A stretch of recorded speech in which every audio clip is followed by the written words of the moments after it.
მარკ შაგალის ვიტრაჟი ჩიკაგოს ხელოვნების ინსტიტუტში. ექფრასისი. მარადიულ სიცოცხლეს ცხოვრებასთან რომ საერთო არაფერი აქვს, ამიტომაც მინაში დარჩი. სილურჯეში გადაიზარდე. როგორც სასაგნე მინაზე დააწვეთე მუსიკის სისხლი.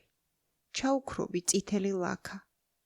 აქვე ვიოლინო დაგიხატავს, ჯერ კიდევ რბილი, ფიქრიდან ახალ ამოღებული. აქ იმდენი სულიერია და არც ერთი ნარჩენი ცხოველქმედების.